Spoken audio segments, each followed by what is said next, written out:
For anybody who's on the line, just hold on. We're waiting a couple of minutes in case there are more people wanting to join.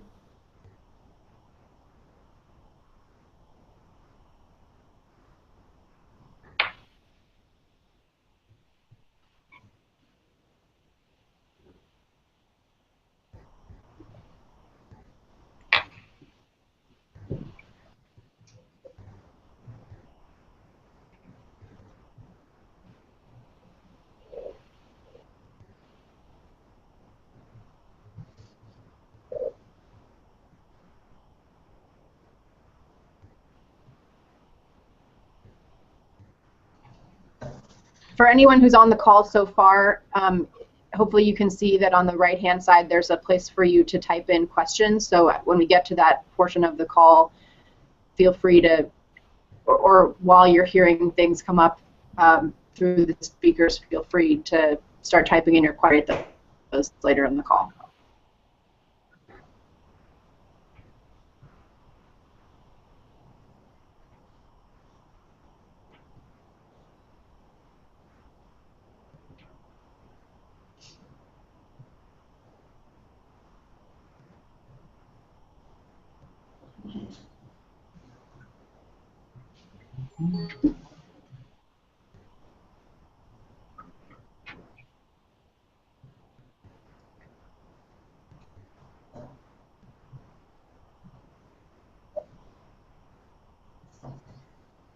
Any sense how many people we have joining us so far? Yes, we have 5 people at the sorry, 4 people at the moment. Okay, thank you to you 4 who are on time. I think we should 30 join. There might be some who come through the YouTube channel, so I guess we won't see those numbers.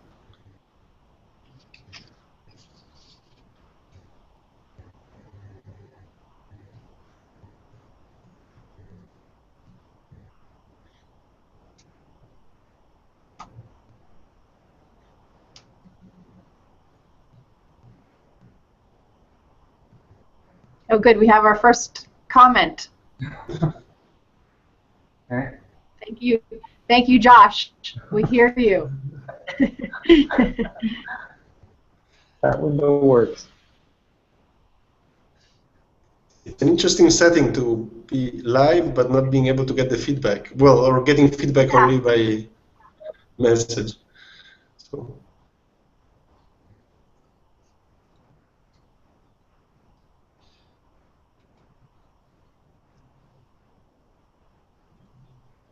Shall we probably start getting started? What do you think? Yeah, we can get started, and if people miss, that's okay. It's you guys who are the important ones. Okay, thank you to everyone who has joined for this inaugural experiment. The aim, hopefully, is who are working in impact investing and want to share, topics that they're seeing out in the marketplace, or just sort of explaining more about the roles they do and finding ways for you all to collaborate and connect and just share and build up this community. And I'll just start off the call by giving a few minutes of introduction of what Kellogg is doing in the impact investing space. So I came on board the team in 2013 with a newly created position to manage Kellogg's growing impact investing platform and build out our thought leadership in the space. And already to date, we have a pretty robust set of offerings for students. So in the academic area, we have an impact investing course that's taught by Dave Cheng, who's a Kellogg alum and the founder of Equilibrium Capital.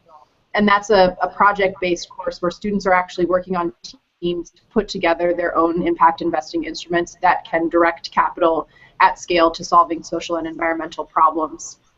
And just as an example, one of his student teams is working on developing a new social impact bond in collaboration with Jeff Ubben, who's the founder of Value Act Capital and also a Kellogg alum.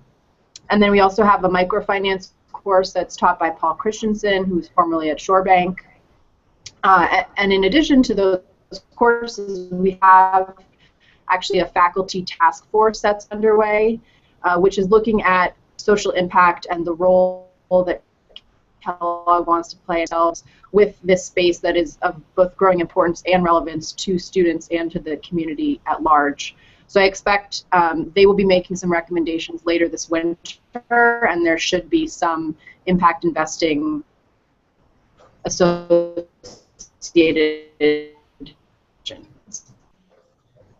And then we are a competition, the Sustainable Investing Challenge 5 years ago, which we now do in partnership with INSEAD and Morgan Stanley. So you might have seen or heard of it as the Morgan Stanley Sustainable Investing Challenge.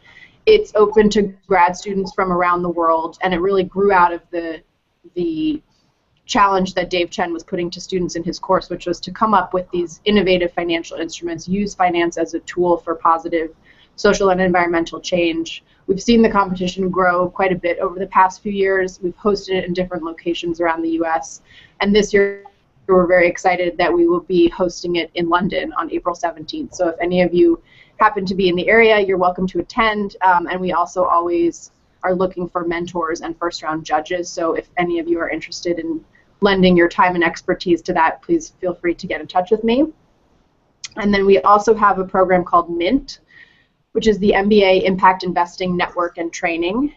We are one of, I think, 10 or 12 participating MBA programs where we select a team of students that represent Kellogg, and they are going through the process of being venture social impact companies to invest in. So they come up with an investment thesis, they come up with a list of companies that they're interested in pursuing, and ultimately narrow it down to one that they conduct due diligence on and then present to an investment committee.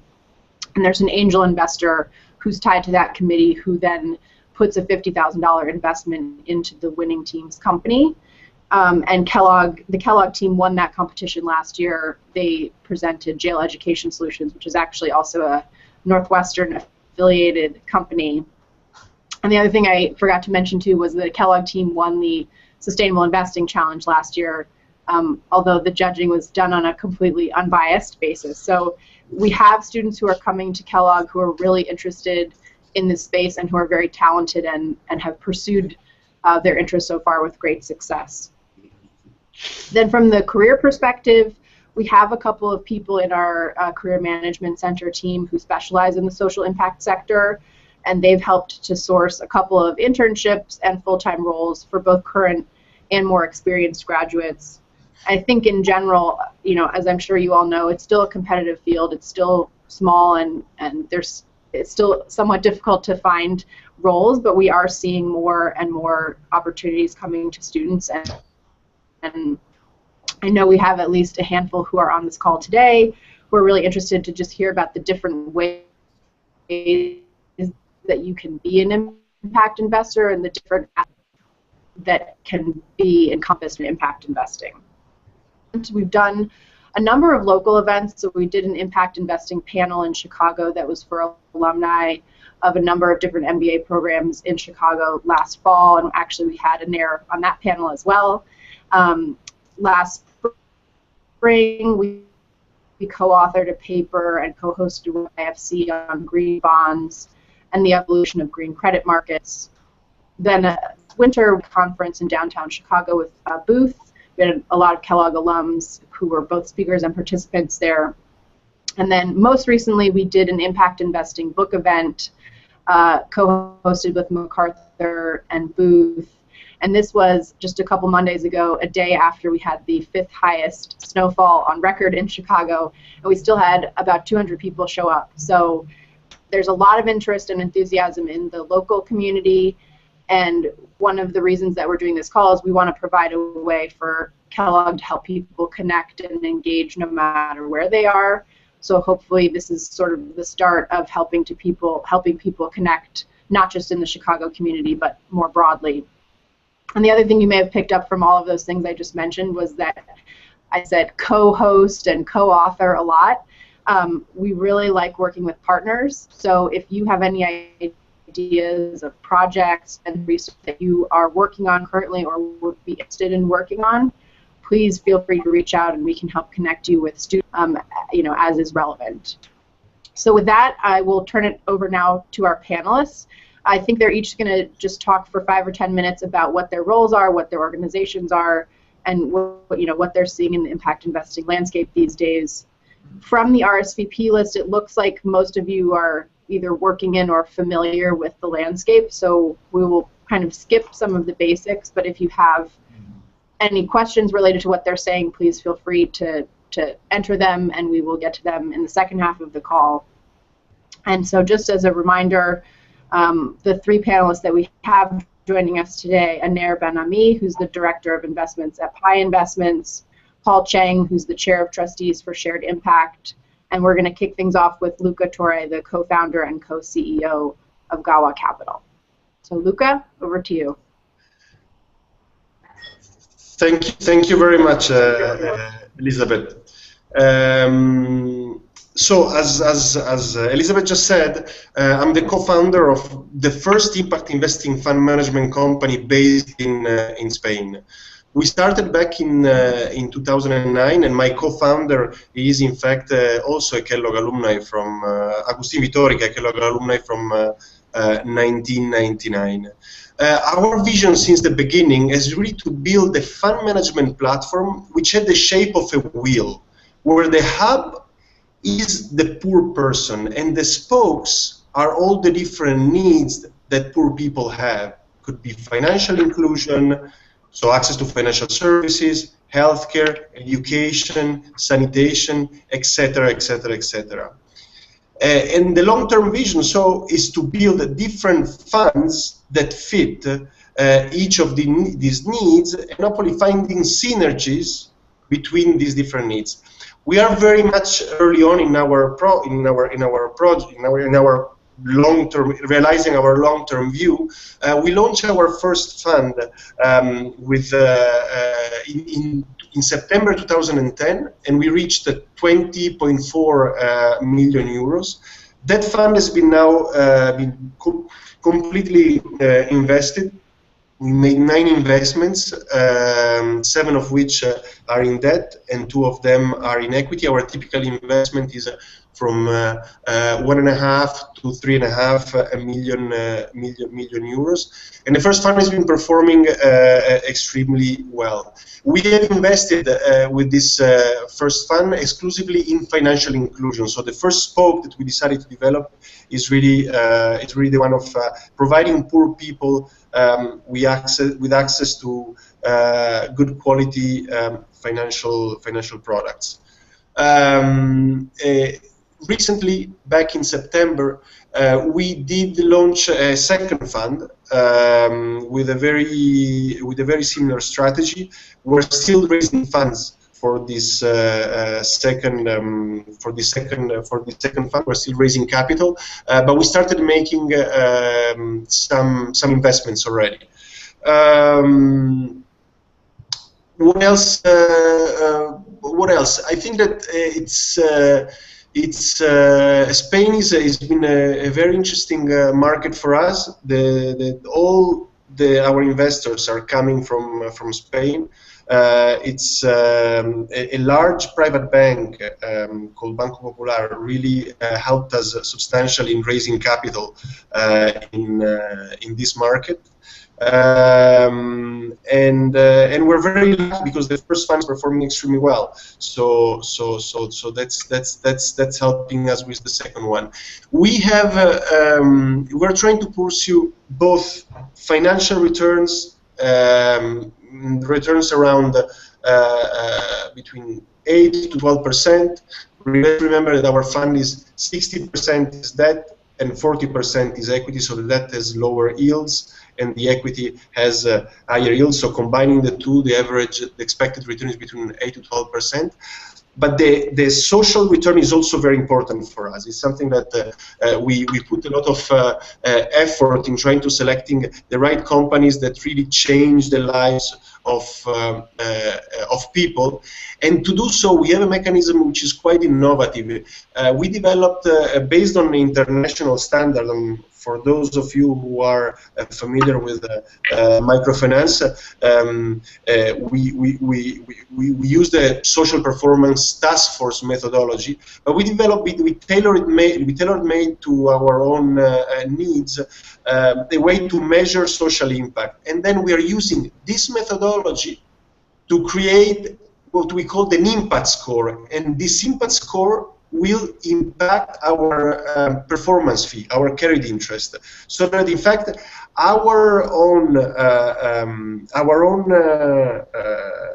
monetary returns depends on how well we do it on the social return side as well. We hope in the next 10 years to at least multiply by 5 our assets under management. We currently have in total about 40 million euros. We hope to be around 50 in the next 6 months. But we're very open, if any of you on the line or offline that is interested or have any ideas, very happy to just connect, and please feel free to send me an email. I'm happy to build any possible collaboration. Okay, I hope I've been clear. Great. So we'll go to Aner, and then we can follow up with questions for each of you after. Okay.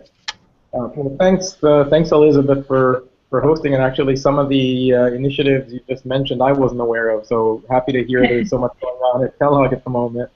And thanks Luca for your presentation. I think it's a good complement as we sort of play in different parts of the ecosystem. So I'm, as Elizabeth mentioned, I'm with Pi Investments.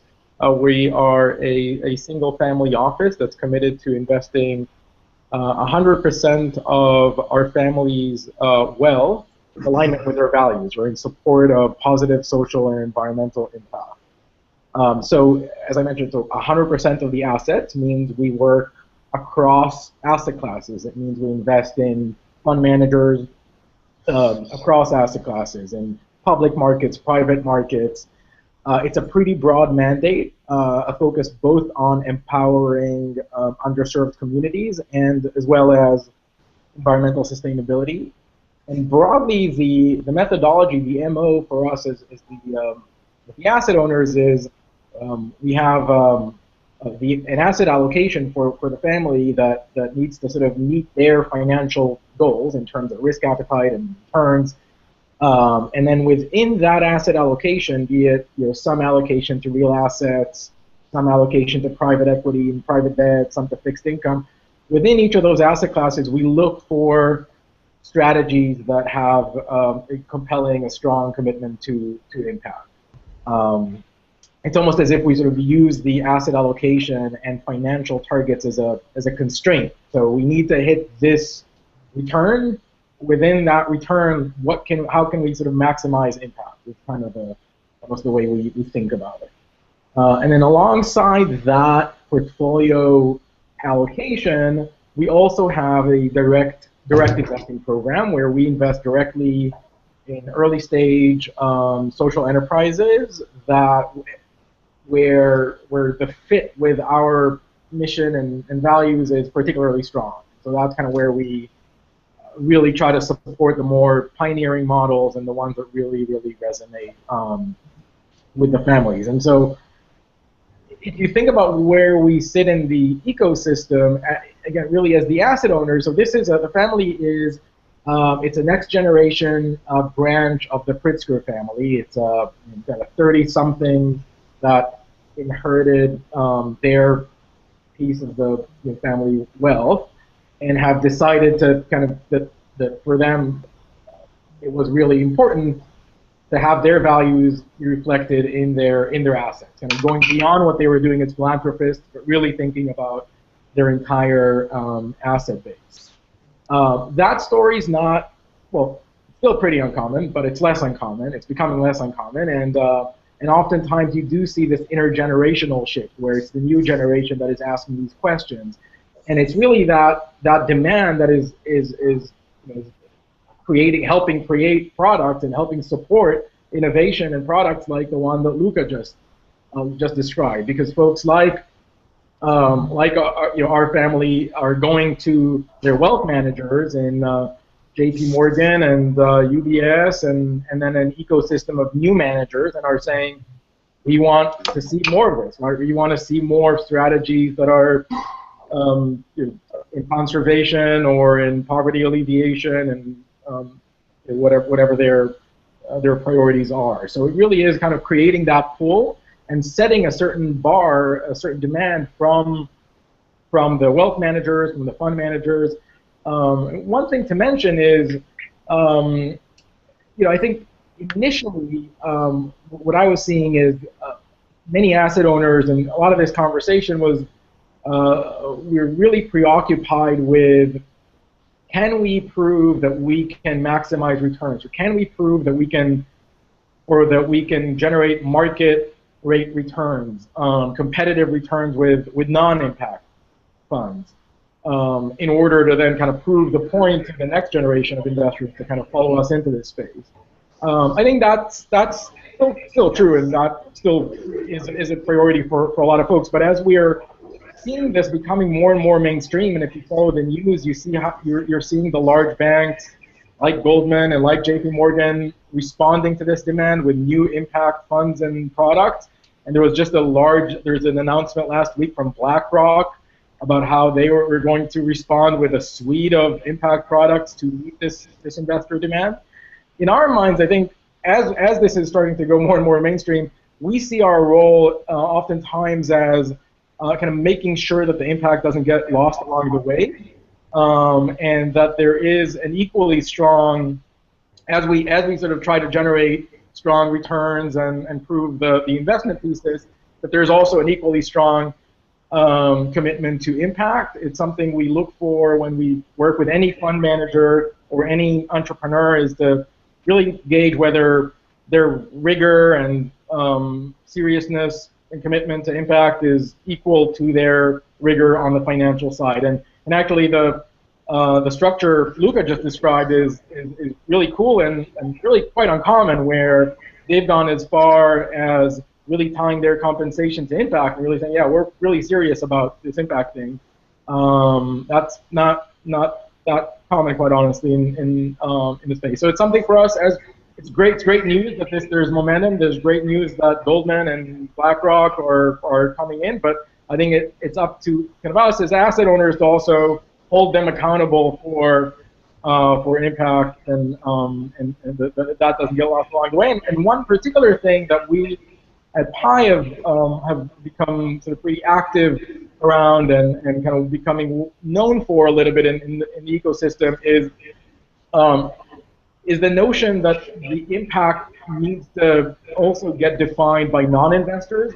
So it's not just up to Goldman Sachs or up to the World Economic Forum to decide what success for a poverty alleviation fund, but really have real participation from the beneficiaries, from the communities, have a voice in governance, a voice in defining impact metrics, a stake in upside, in financial upside or ownership. So really thinking about how do you integrate the communities into this process rather than it being just kind of a top-down exercise. But maybe I'll pause here, leave enough time for Paul, and then plenty of Q&A hopefully. Great, thank you. Paul, do you want to share a little bit? Thank you. So with Shared Impact, we are a impact investment intermediary, and we connect philanthropists and family offices and their philanthropic capital to impact investment opportunities. So we are technically a donor-advised fund, so that's the structure that we have. And what is unique about us is that we are a global donor-advised fund. So you may have seen donor-advised funds in the United States, but what we do is connect the United States, the United Kingdom, and Hong Kong in a global unified charity tax structure, which enables the efficient management of international and cross-border philanthropy. So what this structure does is that actually enables a lot of philanthropic capital, of which There is a lot in the world, and that's something that surprises a lot of people.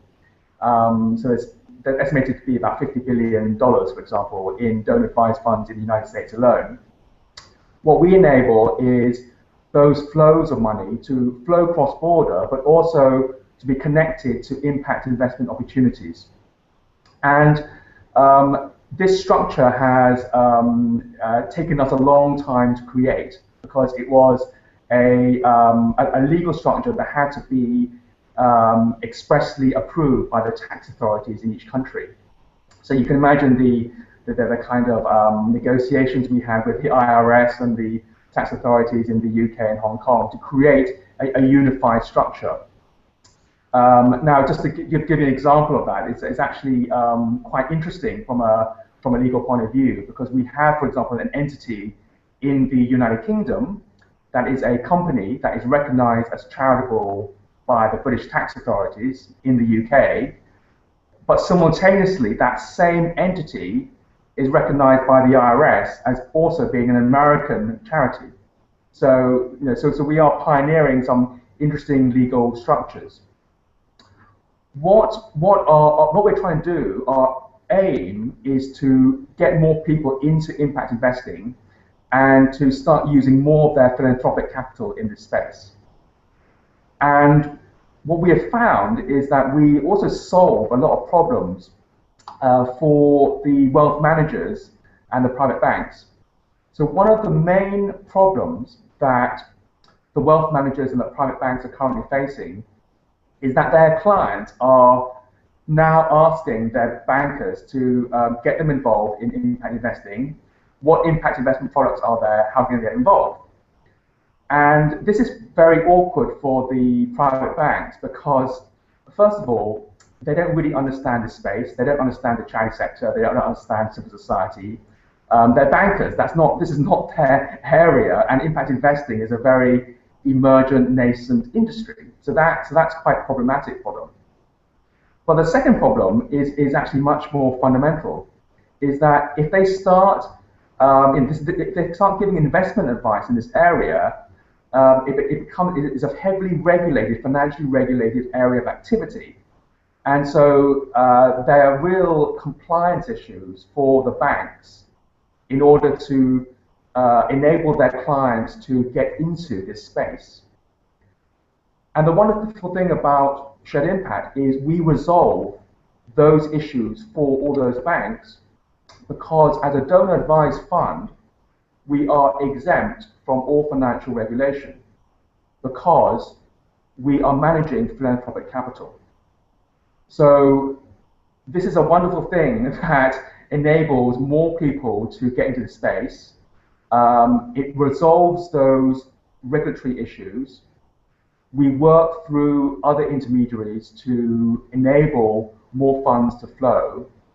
And we proactively find impact investment opportunities to showcase to the asset owners. And this, we found, is the hidden architectural structural problem behind the impact investment marketplace at the moment, is that a lot of funds are not flowing because people don't really understand the sector, and their advisors particularly don't understand the sector. And so, although there should be a lot more money flowing into these new products, there's a lot of structural infrastructure issues behind the sector. And Shared Impact is trying to resolve those issues. So we are partly a private bank ourselves, we're partly a law firm, and we're partly a tech company as well, trying to facilitate these flows of money. So I think this is a really interesting time for the market, because these new bits of infrastructure and institutions are being created. So we are at the beginnings of a nascent industry. And I think people need to have the patience to allow the new financial instruments to be developed, the new funds to be developed, the new institutions and the new intermediaries to be developed. And I think that is the challenge for the next, especially over the next 10 years, as we try to build up the track records and the basic infrastructure to enable future investors to be confident about entering this marketplace. So that's a sort of backdrop to what we're doing. And the analogy I give, it's very, very similar. It's funny that we sit in London developing a lot of these new structures, because I think it's very similar to 18th century finance. If you look at the commercial financial system, that developed over the last 300 years since the Industrial Revolution. And a lot of the financial innovation that we take for granted today was developed in 18th century London. The idea of a company limited by shares, the idea of a stock exchange, the idea of a central bank, the idea of insurance, all these were concepts that developed in the 18th century, the 18th century coffee houses of London, in fact. And so we're at that kind of stage where a lot of the impact investment concepts are still being tested and developed. And that's why I think it's partly frustrating because we are in this nascent industry, but that's also what is so exciting about this industry, is that we, all of us as participants and players in this market have the ability to shape this new industry. So I think, things that we're doing in our individual firms and what business schools like Kellogg are doing, is what's so exciting is that people can really get engaged in this and actually shape the agenda for how this industry unfurls. And I think one of the key things I think was mentioned was we have to keep a focus on impact. And I think that is sometimes forgotten in the financial engineering, is that we mustn't let this industry grow and then focus too much on financial returns at the expense of the social impact that we're trying to create with our different types of activities. So I think I'll leave it there. Great, thank you, Paul. So just a reminder to everyone who's participating in the audience, you can ask questions through the chat feature and we will see those and filter those through the panelists. There also is a little bit of a video delay, so if you see, if you ask a question, it may take us a few minutes to get to that.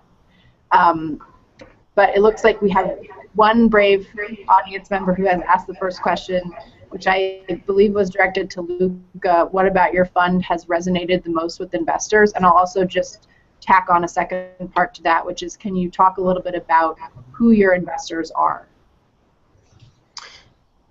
Yeah.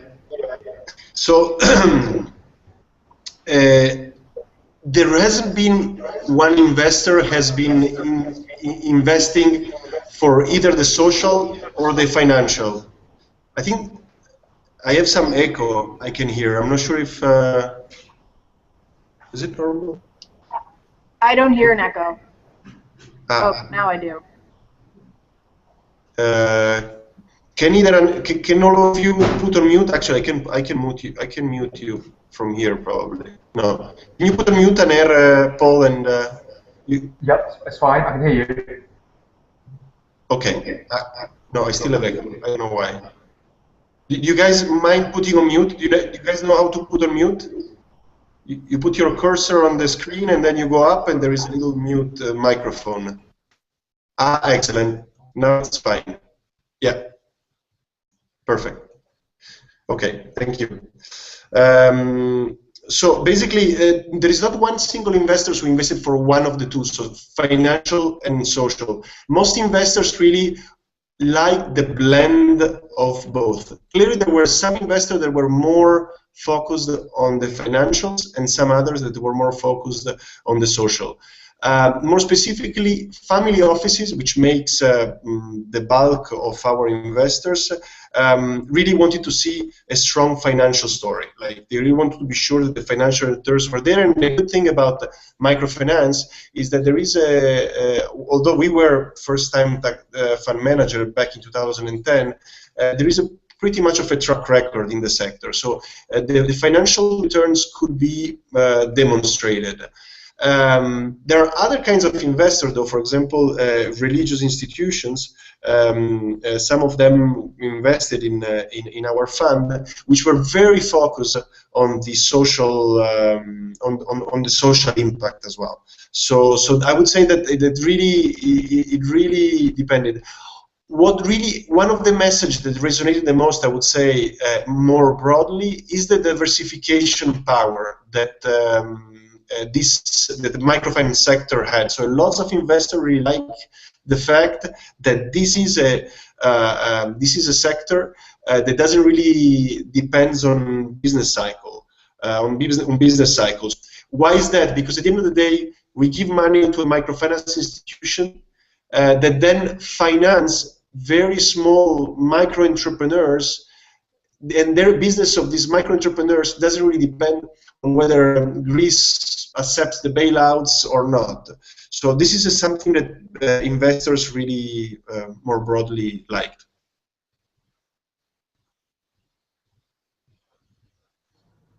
Okay, thank you. And then it looks like we have a question for Paul. What other categories of infrastructure developments do you think are essential for the maturation of the impact investing sector?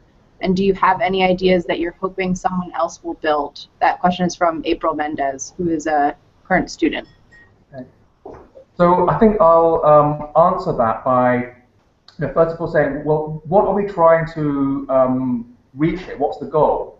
And I think the goal for us is the creation of a robust impact investment marketplace around the world.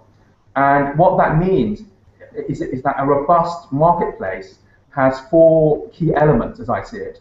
So the first element is a strong and resilient supply of capital into the market, new funds, new investors. Secondly, there must be intelligent demand from social purpose organizations and social enterprises and charities for that capital. And people who've worked in this market will realize that actually that's a big challenge at the moment, in that a lot of organizations are very confused about the types of capital they need and what stages of their development. The third element of a strong marketplace is efficient matching mechanisms that connect supply and demand. And clearly, shared impact is trying to resolve some of those issues, but we need more intermediaries that are connecting supply and demand, because currently the market is broken. Supply does not meet demand at the moment. And fourthly, we need an appreciation for different types of financial instruments, a range of financial instruments for use in different situations. And within those financial instruments, an appreciation that grant money is still important. If you have grant money, if you have money that you can give away, well, they are imaginative uses of that you can do, including the synthetic creation of new financial instruments, or, for example, taking the first loss piece in a debt fund, or or using guarantees, for example, to leverage more capital into the market. So I think I would look at new players who need to focus on building up all these 4 key elements of the marketplace. And we're still, as I say, in a very early primitive stage. One interesting development in the UK, to give an example of a major piece of infrastructure, is the creation. In the UK, we have something called Big Society Capital, which is I think the first example in the world of an attempt to create a social central bank. So this is a financial institution that supplies capital to impact investment intermediaries in the marketplace. So it doesn't deal directly with frontline organizations, but funds the intermediaries. So that's an interesting example of a country attempting to create very new infrastructure that is mimicking the infrastructure of the commercial world. And I think as this market matures, we'll see more and more prototypical sort of institutions being developed that mimic what we see in the commercial world. And I think around the world also there's people looking at, for example, the creation of a social stock exchange. But there are lots of issues around what that means at the moment. So I think that's what I'm seeing at the moment in the marketplace. Thank you, Paul. Aner, I have a question for you. You mentioned when you were speaking that impact can and should be defined by beneficiaries as well as financial institutions, and that they should have a voice in the governance and financial upside. I'm wondering if you have any examples from your portfolio of ways you've tried to give beneficiaries a voice or include them in that impact discussion. Right. Well, so we do a lot of work even with our direct investments and some of the early stage companies and helping them think through ways to profit share back with artisans or smallholder farmers. They work with those sorts of mechanisms. But maybe an interesting case study was a recent one. With a fund manager we were looking at here in the U.S. A very successful mezzanine lender that was raising their third fund focused on low medium income job creation in low medium income communities. So they had been funded primarily by banks through their CRA commitments, so through their Community Reinvestment Act commitments, and as such were known. Again, they had two really successful funds, the top quartile returns for their two first funds, but also were really upheld as a model player in terms of reporting back on impact. So tracking all of their number of jobs created by zip code and percent that are minorities and percent that are women, and really kind of on top of their metrics. But when we started talking to them about their impact and kind of how they viewed it, we realized a couple of things. One was that really there was very little information about the quality of the jobs. So you could track the number of low-income jobs created in low-income communities, but if you start thinking about it, if you can't tell me anything about our living wages or benefits or career ladders or paid leave or things of that nature, then for that matter, Walmart or McDonald's are also creating a lot of low-income jobs in low-income communities, and that wouldn't probably qualify as an impact investment for most people. And so there just wasn't a way for them to think about quality jobs. And the other piece we realized was when we talked to the portfolio companies is they were reporting these metrics, but they didn't really know why they were reporting them and why this was important, or it's a survey we have to fill out, but it's not something we work towards as a goal or try to improve in any way.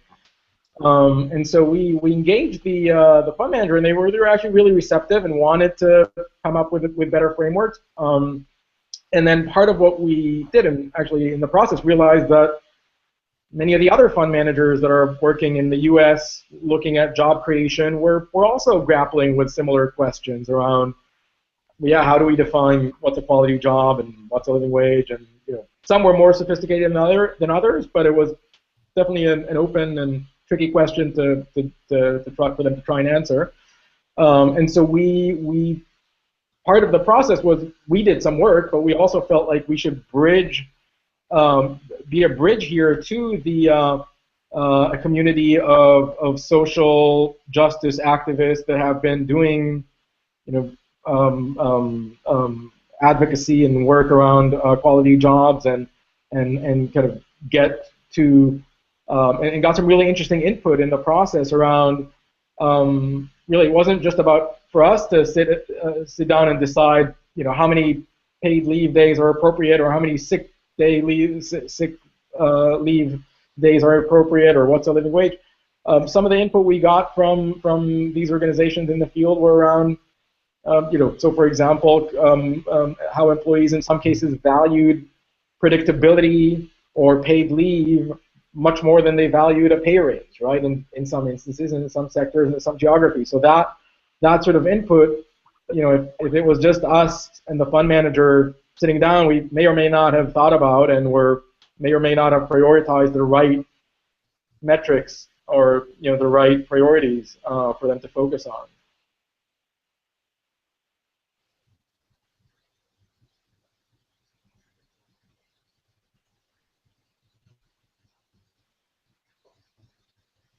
I think we lost Elizabeth. I think we lost. We lost. How can we do without our moderator? Maybe I'll take it. I'm sure she's just going to join back in a second. Maybe I'll just take. Elizabeth, are you back? No, she's not back yet.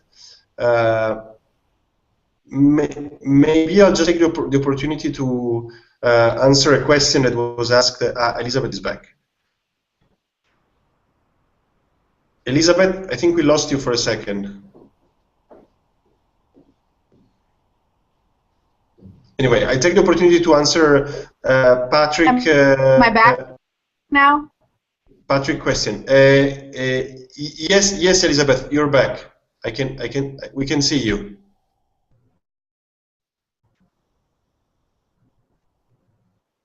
I guess we should donate more to Kellogg to improve the Kellogg network. Doesn't seem as very reliable. I'm joking.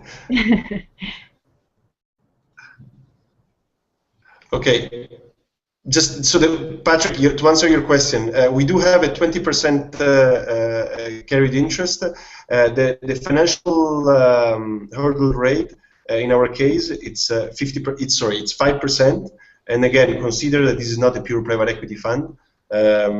Like yours, for example, our target return is more in the range of between 8 to 12, but we can get to the 20%, and the way that the social incentives is structured in the following way: the minimum we can get is 15% if we reach the 5% hurdle rate. Basically, the investors get 100% of the returns up to 5%, and then once the investors got 5%, then we could get between 15 and 20%, and that depends on how well we do it on a social standpoint. And to do that, we measured our social impact based on that methodology that I mentioned earlier on, and that methodology, the results of the methodology are actually audited by a third party chosen by the investors. I hope I answer your question. And Elizabeth, I pass you again the ball. Sorry. Okay. Everyone hear and see me? Yeah. Okay. So just one more encouragement to the audience. We've gotten through the questions that we've received so far. So if anyone else has any questions, it's time. But in time, I'll just find a few more at the rest of you. So, all knowledge for advisors in particular. How are you having conversations with their advisors and educating them, educate your clients who are coming to you, and you're a bridge?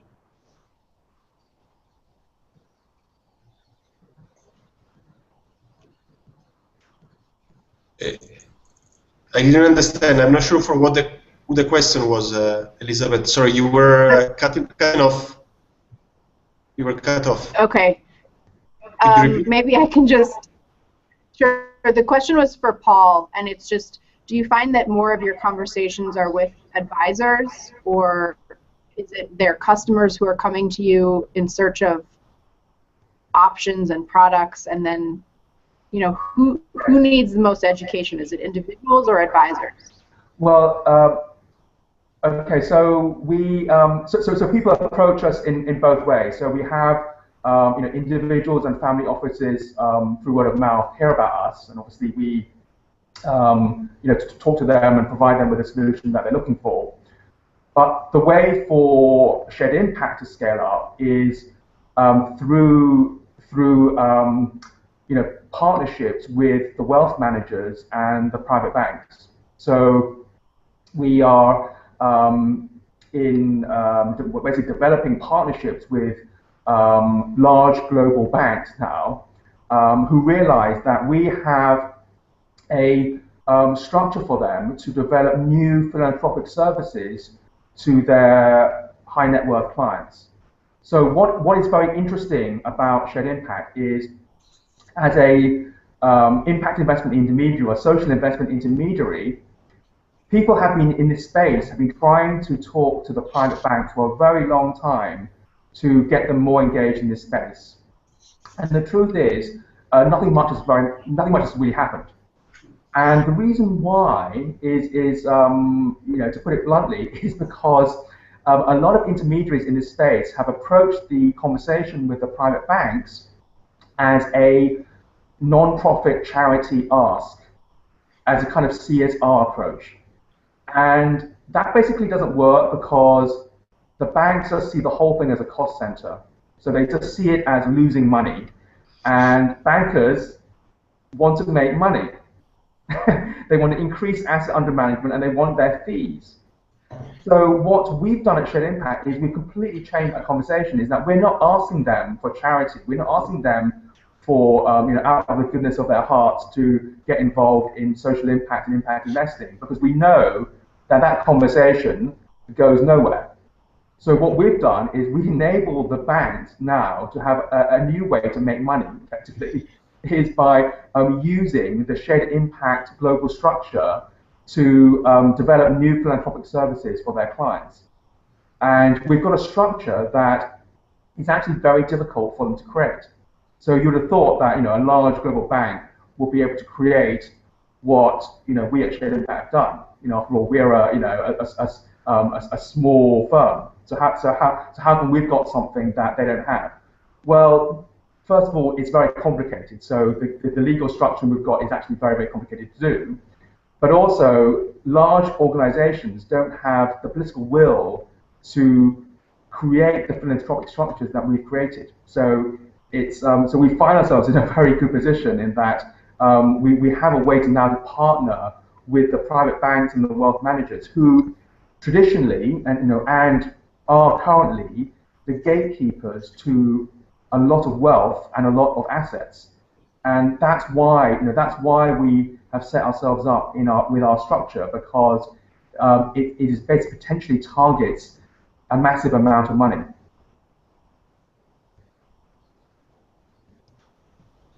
Great, thanks, Paul. We've just had a question come in for Aner from Blake Dirch. Sorry if I mispronounced your last name.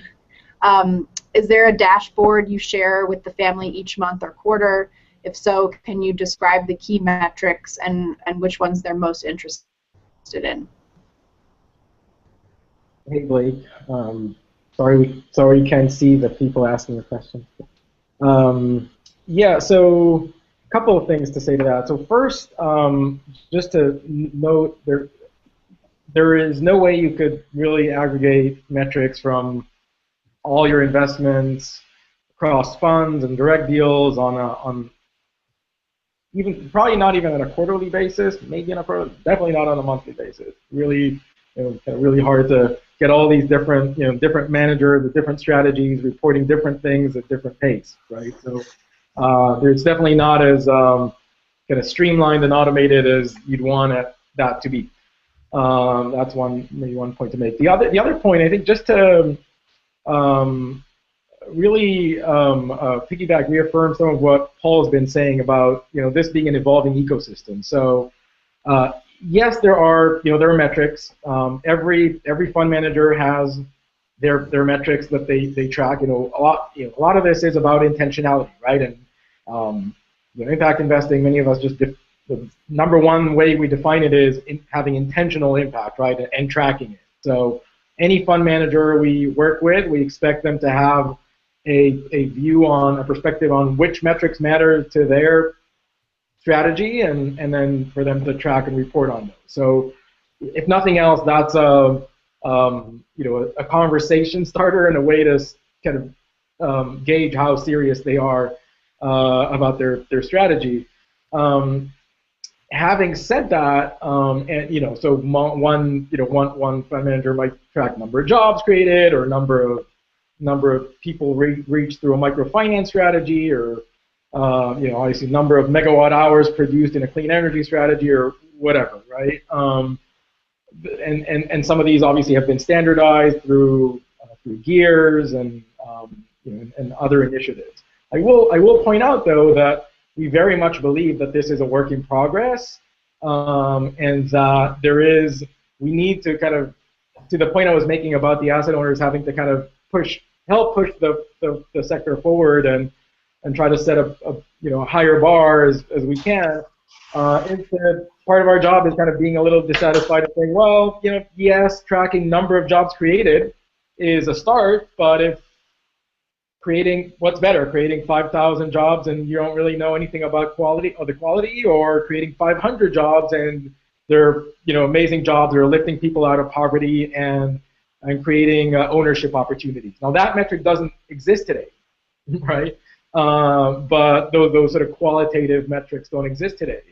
But it's something we want to somehow have in the conversation, right? Or by the same token, if it's a real asset strategy, the metric might be the number of acres under sustainable management. But again, what's better? Is it better to have a million acres under management, but sustainability means you're just spraying it with a little bit less fertilizer? Or is it better to have 10,000 acres, but you radically transformed the way they're being conserved and treated? So those metrics aren't standardized, and those aren't part of peers or whatever, and hard to see those at a portfolio level. But I don't think we want to completely give up on the notion of having that richness. So we're still trying to figure out how to do that. Great, thank you. So it looks like we don't have any more questions, and we are about 3 minutes away from our official end time, so I think it's probably a good opportunity to wrap things up. Thank you to the three of you for giving your time and insights on what you're up to in the impact investing world these days. I think it was really interesting to hear how very different your roles are in your organizations. Oh, we got one last, we'll get one quick one. If you can give a 60-second answer, Paul, I'll let you answer this one. Any specific themes, regions, sectors that are of interest to investors?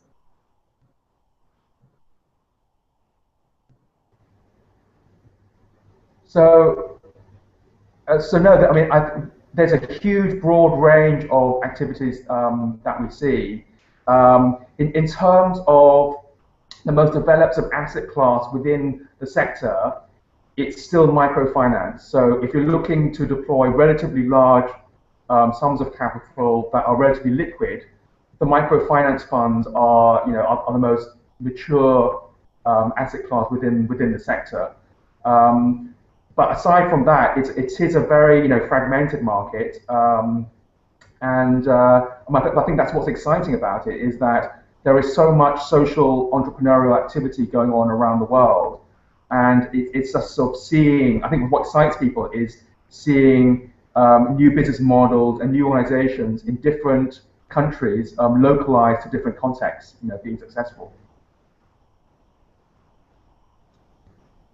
Excellent. Thank you very much for the concise answer. Okay, so really we are going to wrap it up now. Thank you guys for joining us. Thank you everyone who participated as an audience member. As I said, this was an experiment. Hopefully it was worthwhile and interesting to all of you. If you have feedback about things that went well or that could be improved upon for our next one, please email me, and look forward to interacting with all of you on a future call. Thank you. Thank you, everyone. Thank you. Bye, everybody. Thank you. Thank you.